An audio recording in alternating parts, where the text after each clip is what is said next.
In today's video, we'll be creating a quizzing game. The game asks you a question and gives you 4 possible answers to choose for. After selecting your choice, the answer button becomes clickable. When you get the answer correct, the score value on the right increases. After you've answered all the questions correctly, a pop-up message appears telling you that you have won the game. If you select the wrong answer, the pop-up message appears telling you that you have lost the game, and it also shows you your final score. We'll start by creating a new project in Visual Studio. I'll make the project a WPF application. Let's name the project Quiz App. In the Solution Explorer tab, right-click on the Quiz App project and select Manage NuGet Packages. Search for MVVM Lite libraries and install the package. Accept the terms and conditions. After the package has installed, right-click on the Quiz App project again and add several folders. Name the folders Commands, Messages, Models, and View Models. Change the title of the main window to Quiz Game and make the width of the window 700 pixels. Let's add some window resources. Add a style for the buttons that we are going to create. We will use the styles to configure certain characteristics of the buttons that we are going to create in our user interface. Let's add a setter for the font weight property, and let's make this font weight bold, meaning that the caption inside of any button that we're going to create will be bold. I'll add another setter for the command property. This property will be bound to the command object named button pressed. By creating this binding, the button press command will execute anytime a button is pressed in our user interface. And you might have noticed that this button press command does not exist yet. We'll create this a bit later. Inside the main grid, we'll create some column definitions. Create 5 columns. There's essentially 2 main columns where the game components lie. The width of the in-between columns has a scaling factor of 0.1. I'll now add the widths like I just explained. Create a grid and position it in column 1. Column 1 is this one. I'll make the background color of the grid light golden yellow, but you can choose whichever color you want. Inside the grid, I'll add a row definition. Let's add 13 rows. I'll scale the height of the rows with these values. Like I did with the columns of the main grid, I'm using the rows with the height of the factor 0.1 as separators for the rows that will be holding the game components. These are the rows that will contain the game components. Create a stack panel, position it in row 3, and give it a background color of dark gray. Create another stack panel and position it in row 5. Also give it a dark gray background. Create a text block and position it in row 1. Make the content of the text block Quiz Game. Set its vertical and horizontal alignment to center. Set the font size to 30 and the font weight to bold. Add another text block and put it in row 3. Bind the text block's content to a property named question number string. This property contains the current question being asked by the game. And as you may notice, this property doesn't exist yet, so we will create it a bit later. Set the vertical and horizontal alignment of the text block to center. Set the font size to 20 and the font weight to bold. Create another text block and position it in row 5. Bind its text to a property named question. This property contains the current question being asked by the game. Set the text block's vertical and horizontal alignments to center. Set the font size to 15 and the font weight to bold. Create a grid and position it in row 7. Notice that I mistakenly placed the grid in row 9. I'll fix that in a minute. Inside the grid, create column definitions. Let's add 5 columns. Notice that out of the 5 columns, only 2 columns contain the button for selecting a specific answer. The other 3 columns are used as separators. Hence, they are given a width with a scaling factor of 0.1. I'll now set the width of the separator columns. As I've mentioned, this grid sits in row 7. Inside the grid, I'll add a button and position it in column 1. Bind the content of the button to a property named option 1. This property contains a specific answer that may be correct or incorrect. Bind the background color of the button to a property named button1 selected. This property contains the color of the button. This color is gray when the button is not selected and cyan when it is selected. Give the command parameter the value button1. Remember, in our window resources, according to our button styles, when a button is pressed, a command named pressed button will execute. When this command executes, it will receive this command parameter as its argument. This will make more sense when we create the press button command. I'll create another button in the same manner and position it in column 3. This is my option 2 button. Let's exit this grid, create another grid, and position it in row 9. Like I did with the previous grid, I'll create 5 column definitions and I'll add the 2 buttons, which are my option 3 and option 4. Outside this grid, let's add a button and put it in row 11. Set its width to 200, set answer as its content, and set the background color to green. Bind the buttons is enabled property to a property named answer button enabled. This property will determine whether the button is clickable or not. The answer button is only clickable after you have selected one of the 4 possible answers. Notice that most of the code we've written so far was inside the large grid sitting in column 1 of the main grid. Now we are going to exit this grid and create a new grid in column 3. Exit the grid and create another grid in column 3. Set the background color to dark gray. Inside the grid, let's create 2 row definitions. Scale the height of the first row with a factor of 0.1. Create a text block in row 0. Set its text with the value score. Set the vertical and horizontal alignment to center. Set the font size to 25, the font weight to bold, and the font style to italic. Create another text block and put it in row 1. Bind its text to a property named score string. This property contains the player's current score. Set the vertical alignment to top and the horizontal alignment to center. Set the font size to 25, font weight to bold, and the font style to italic. Our GUI design is now complete. The next step is to create text files that will contain questions that the game is going to ask and also answers to those questions. Let's start first by creating a text file that will store the questions. The first question will be, who is the first Black president of South Africa? Followed by, how many countries are in the African continent? Followed by, who is the actor that played Hawkeye in the Avengers movies? Followed by, who is the director of the movie Tenet? Followed lastly by, what vitamin do we get from the sun? To keep things simple, the game will only ask these 5 questions, and after answering them correctly, you win the game. Feel free to add as many questions as you want. Save this file in your project directory inside the bin folder, debug, net 6.0-Windows. Let's name the file questions. Create another text file that will contain the answers to the 5 questions respectively.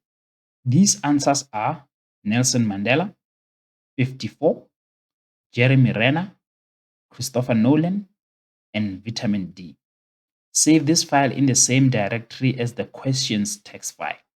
Let's name this file answers.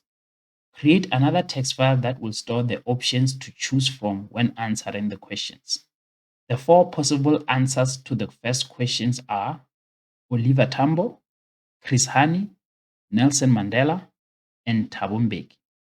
Notice that the 4 different options are separated by commas. These commas are very important because the code we're going to write will use these commas to access the different options. For the second question, the options are 69, 54, 37, and 48, followed by Chris Pratt, Paul Rudd, Mark Ruffalo, and Jeremy Renner, followed by Christopher Nolan, Joss Whedon, Zack Snyder, and Peter Jackson. Lastly, the options for the last question are vitamin K, vitamin D, vitamin C, and vitamin E. Save this file in the same directory as the others. I'll name the file options. Go to the View Models folder and add a new class. Let's call the class main view model. Make sure the main view model implements the iNotify property changed interface. This will ensure that any changes to the properties that are bound to the user interface is detectable. Create a property changed event handler and also create a method called onPropertyChanged. This method will execute whenever the property changed event occurs. Create a string variable and call it file path.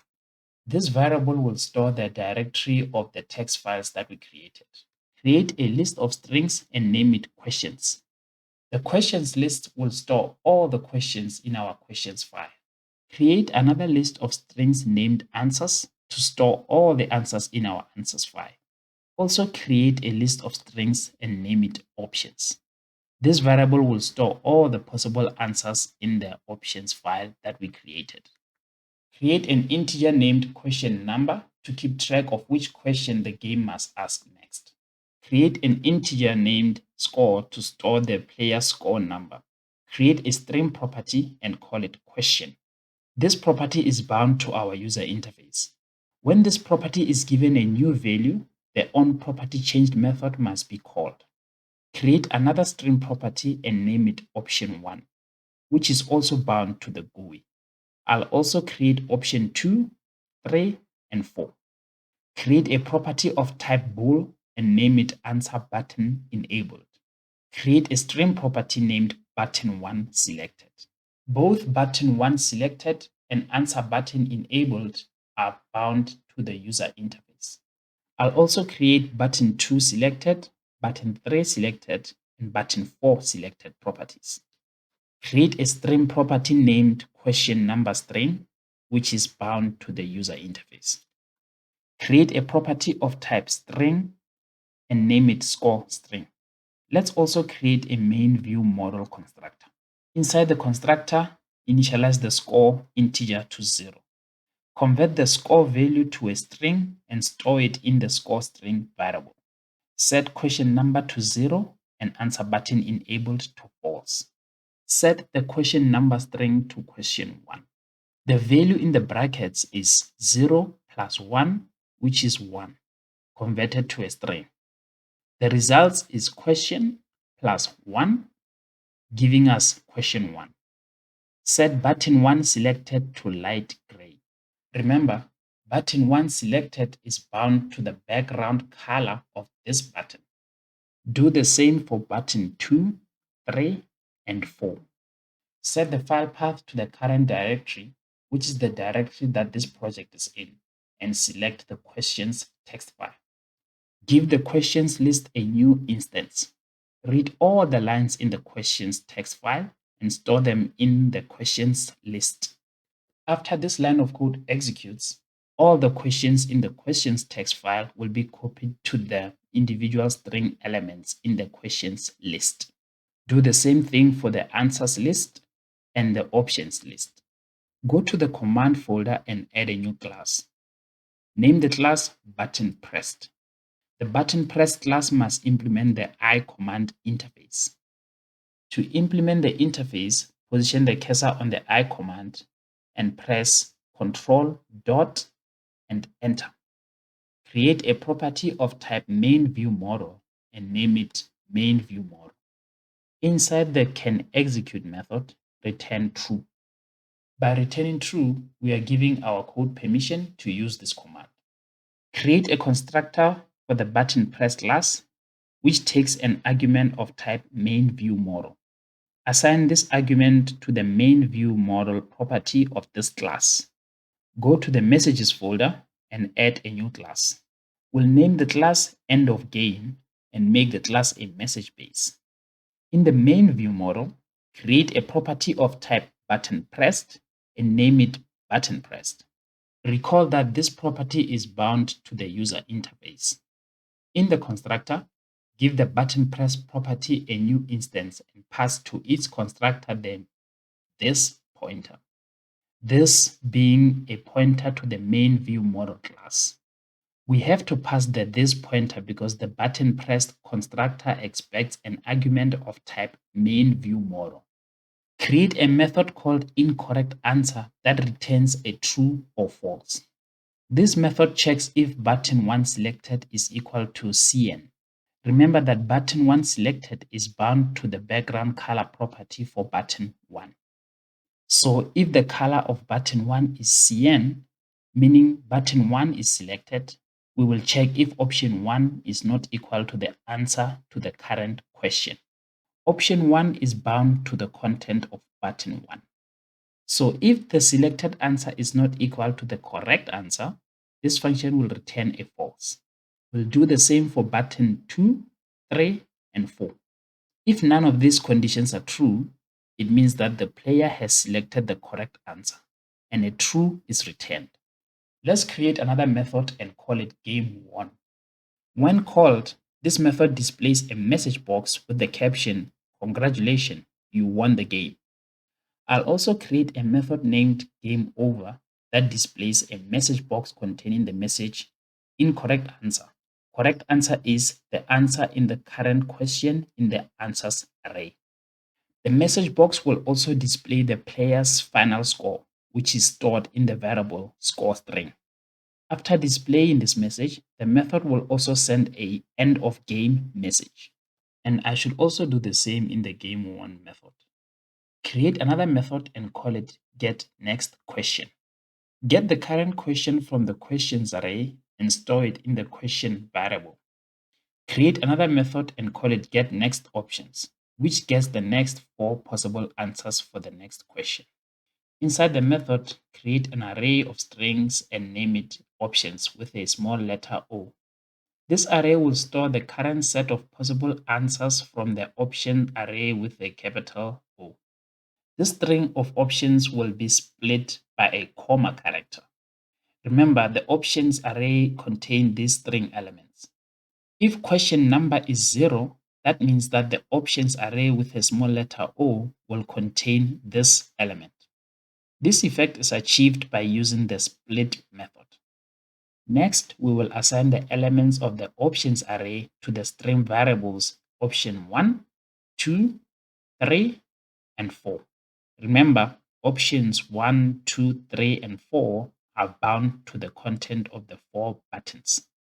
Now let's create a public method and call it checkPressedButton. This method receives a string argument named pressedButton. Let's switch this argument. If pressedButton is button 1, we will set button 1 selected to the color CN and make the background color of the rest of the buttons light gray. Let's also set answer button enabled to true. Remember that answer button enabled is bound to the isEnable property of the answer button. When this property is false, the answer button is disabled. And when this property is true, the answer button is clickable. Let's break the case and do the same for button 2, 3, and 4. The next case will be to check if the button that was pressed is the answer button. In this condition, we will check if the chosen answer is correct by using the isAnswerCorrect method. If the answer is incorrect, call the GameOver method. If the answer is correct, we will move on to the next question.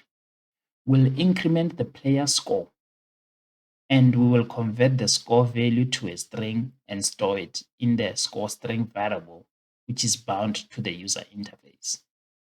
We'll also check if the question number counter is greater or equal to the number of all the questions in the questions array. If this is true, it means that we've answered all the questions and we must call the game1 method. If this is not true, call the getNextQuestion method and the getNextOptions method. Also update the question number string variable with a new question number, thus updating this text block. Set all the 4 buttons background color back to light gray and set the answer button enable flag back to false, making the answer button unclickable again. Then we break the final case. Now let's go back to the pressed button command. Inside the execute method, we will call the check pressed button method from the main view model.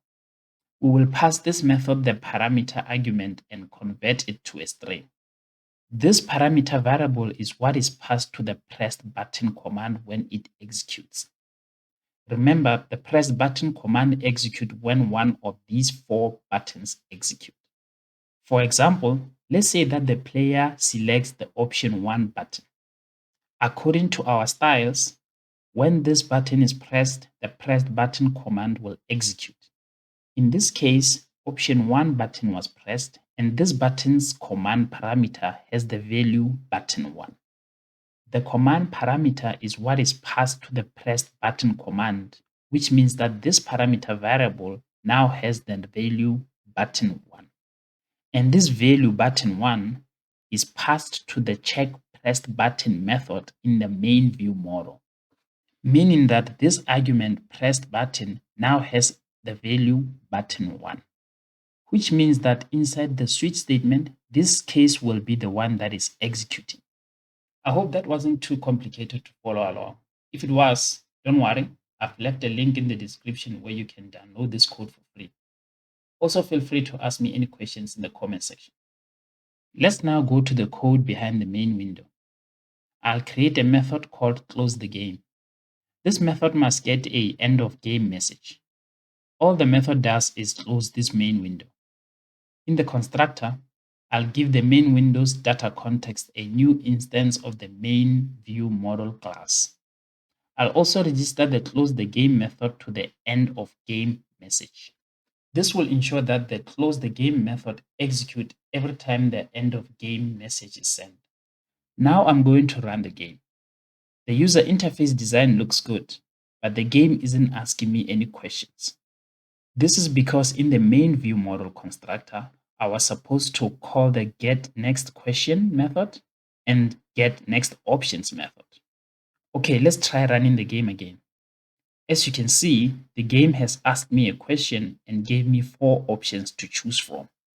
But for some reason, I can only select option 1 and option 2. When I try selecting option 3, it selects option 1. And when I try to select option 4, it selects option 2. This is because the command parameter values for the option 3 and option 4 buttons are incorrect. They are supposed to be button 3 and button 4 respectively. Now I can select any of the 4 buttons. The correct answer to this question is option 3. I will select it and press the answer button. But I'm noticing that even when I get the answer correct and move on to the next question, the score value isn't changing. That is because the score string property is not implementing the onPropertyChanged method. Now when I run the program, the score value is updating. Question 2 says how many countries are in the African continent? The answer is 54. Question 3. Who is the actor that plays Hawkeye in the Avengers movies? Jeremy Renner. Question 4. Who is the director of the movie Tenet? Christopher Nolan. Question 5. What vitamin do we get from the sun? Vitamin D. And after answering the last question correctly, we get the message, congratulations, you have won the game. And after pressing OK, the game terminates. Let's run the game again, and this time I will get the first 2 answers correct. But when I get to question 3, I will choose Mark Ruffalo. After pressing the answer button, I get the message, incorrect answer. Correct answer is Jeremy Renner. Your final score is 2. And the game terminates after pressing the OK button. And that is it for this video. Thank you for watching. Like, subscribe, and keep coding.